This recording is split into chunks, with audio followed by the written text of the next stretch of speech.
बच्चों आज हम एक्सरसाइज 6.2 का क्वेश्चन नंबर 3 करेंगे। इसमें हमें डायग्राम गिवन है।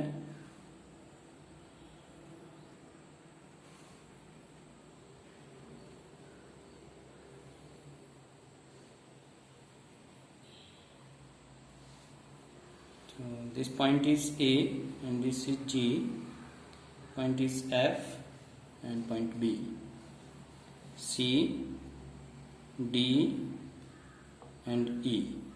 This angle is 90 degree. ये एंगल हमारे पास क्या है, 90 डिग्री का है। और जो हमें गिवन है वो हम लिखेंगे given A B parallel to C D and E F perpendicular to C D and angle G E D is equal to 126 degree. देखिए जी ई डी, यहाँ से यहाँ तक जो एंगल हमारे पास ये है 126 डिग्री का। फाइंड देखिए हम इसमें फाइंड आउट क्या करेंगे, एंगल ए जी ई, ये वाला एंगल फाइंड आउट करेंगे and G E F, angle G E F, angle G E F, ये वाला एंगल फाइंड आउट करेंगे and angle F G E, angle F G E, देखिए F G ई, और ये वाला एंगल हम फाइंड आउट करेंगे। तो देखिए हम इसको किस तरह से फाइंड आउट करते हैं। फ्रॉम फिगर से हमें इस एंगल का पता है, एंगल डी ई एफ हमारे पास 90 डिग्री है और ये हमें टोटल एंगल दिया हुआ है 126, because angle G E D, because given angle G E D is equal to 126 degree. देखिए ये एंगल हमें दिया G E D, total angle है 126 डिग्री दिया हमें। देखिए जी ई डी एंगल है हमारे पास G E F, angle G E F plus angle D E F, angle D E F is equal to 126 degree. यहाँ से हम G E F find out करेंगे, angle G E F plus angle D E F क्या हमारे पास 90 degree is equal to 126 degree. So that implies angle GEF is equal to 126 degree minus 90 degree. So is equal to angle GEF 120 में से 90 less करेंगे क्या आ जाएगा 36 degree. हमारे पास आ गया एंगल GEF क्या आ गया 36 डिग्री। अब हमारे पास था GEF का तो हमें पता चल गया यहाँ से जो एंगल जी ई एफ है। अब हमें ए जी ई फाइंड आउट करना है। देखिए ए जी ई, ये क्या है हमारे पास, हम लिखेंगे because A B parallel to C D and G E being a transversal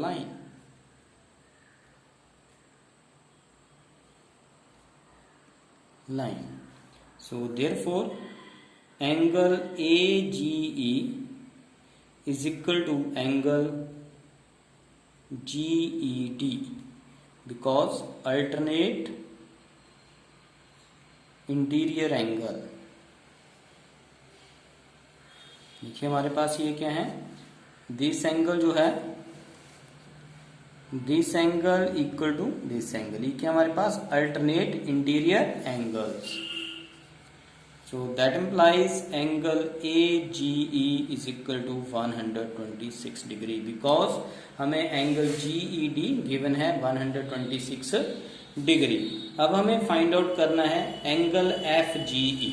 देखिए अब हमें कौन सा एंगल फाइंड आउट करना है, यहाँ से एंगल FGE, ये वाला एंगल हम फाइंड आउट करेंगे। So we know that sum of interior angle on the same side of transversal line is 180 degree, या तो हम इसको यूज कर सकते हैं। और secondly angle F G E plus angle A G E, दोनों का सम क्या बनेगा हमारे पास, लीनियर पेयर। तो हम यहाँ पे लिख सकते हैं from figure angle A G E plus angle F G E, जो हमें फाइंड आउट करना, is equal to 180 degree because linear pair. ये क्या बन जाएगा हमारे पास, लीनियर पेयर। ये हमारे पास बन गया linear pair. So that implies angle AG is 126 degree plus angle FGE is equal to 180 degree. So that implies angle FGE is equal to 180 degree minus 126 degree. तो यहाँ से हमारे पास आ जाएगा that implies angle FGE is equal to 10 से 6 के 4 and 7 से 2 के 5, 54 degree. तो यही हमें यहाँ से एंगल चाहिए थे FGE एंड FGE एंगल आ गया हमारे पास जो हमने फाइंड आउट करना था, और सेकंड था AGE हमारे पास 126 आ गया, और साथ में हमने फाइंड आउट करना था GEF। तो GEF की हमारे पास वैल्यू आ गई 36 डिग्री। तो इस तरह से हमने इस क्वेश्चन को सॉल्व करना है। नेक्स्ट है question number 4।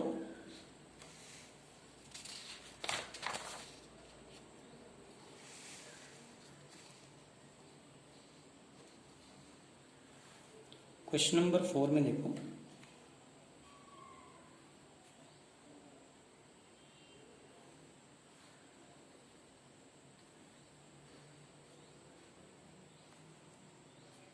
This point is P Q S T R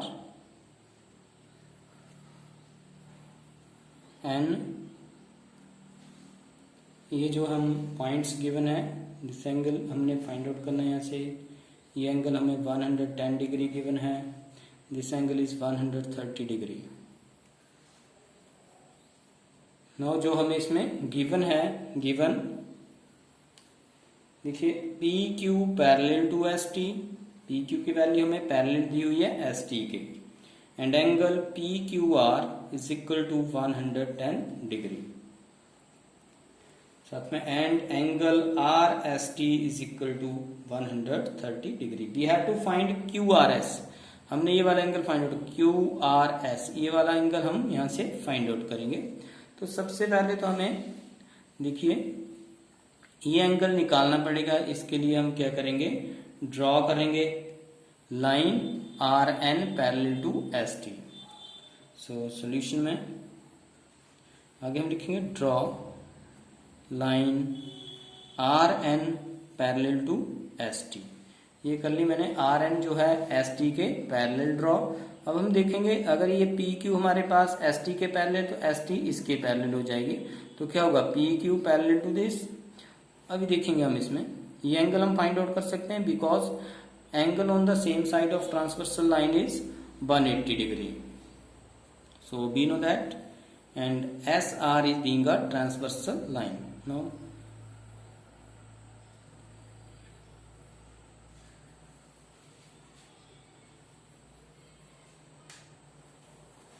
ये आ गया हमारे पास RN parallel to ST, and SR क्या है हमारे पास, and SR being transversal line.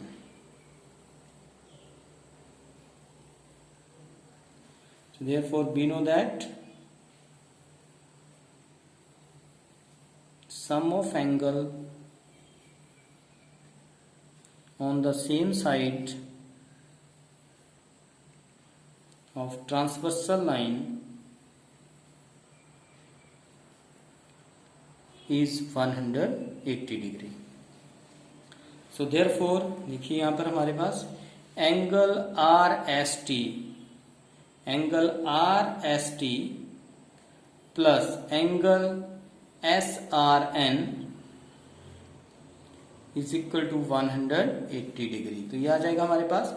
अब हमें RST की वैल्यू दी हुई है 130 degree, plus angle SRN is equal to 180 degree. So that implies angle SRN is equal to 180 degree minus 130 degree.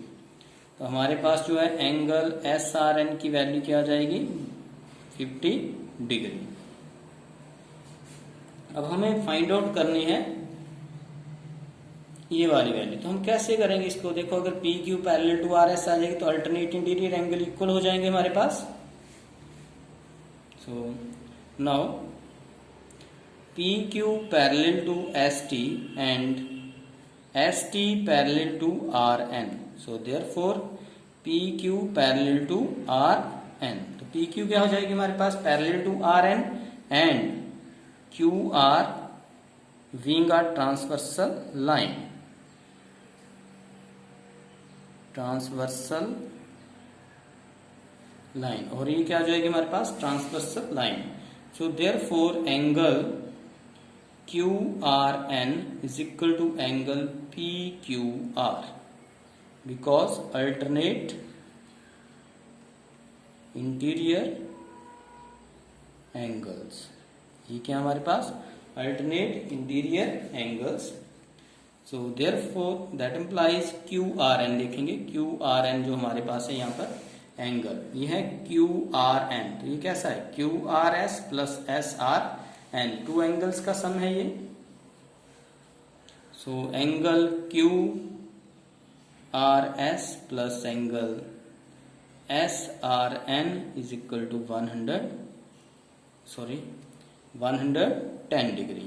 किसके इक्वल है हमारे पास, ये 110 डिग्री, बिकॉज PQR की वैल्यू हमारे पास है 110 degree. So that implies angle QRS plus SRN, अभी हमने फाइंड आउट किया 50 degree, is equal to 110 degree. So that implies angle QRS is equal to 110 degree minus 50 degree. So that implies angle QRS is equal to 60 degree. तो angle QRS की वैल्यू हमारे पास क्या आ गई, 60 degree. तो इसी तरह से बच्चे जो है ये हम क्वेश्चन करेंगे, question number 5 and 6. Question number 3 and question number 4 revise करना है आपने, और कल हम question number 5 and question number 6 करेंगे. Thank you.